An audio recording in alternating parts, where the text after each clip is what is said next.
Setelah melaksanakan operasi di Laut Merah, kapal perang Belanda melanjutkan perjalanan ke Indonesia.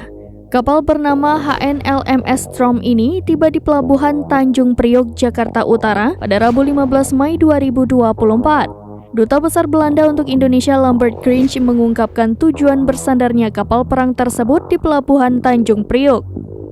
Menurutnya hal ini bertujuan untuk meningkatkan kerjasama bilateral Belanda dan Indonesia, khususnya di bidang maritim. Grinch menyebut 200 personil Angkatan Laut Belanda yang ikut dalam kapal juga membuka kesempatan untuk mengadakan latihan dengan TNI Angkatan Laut.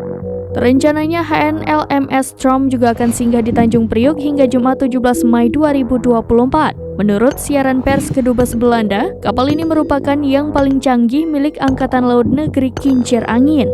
Selain sebagai kapal fregat, HNLMS Strom juga difungsikan sebagai kapal pertahanan udara dan komando. Belanda menggerakkan kapal ini ke Laut Merah pada akhir Maret lalu untuk bergabung dalam misi Angkatan Laut Uni Eropa.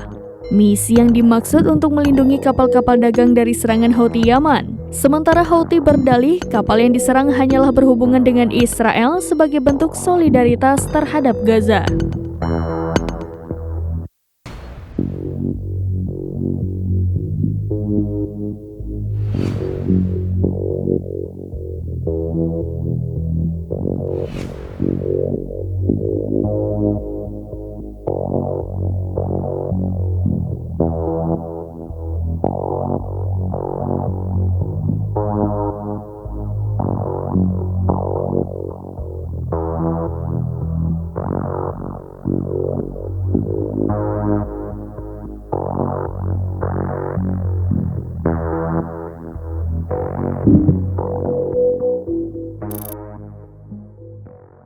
Download Tribun X sekarang, menghadirkan lokal menjadi Indonesia.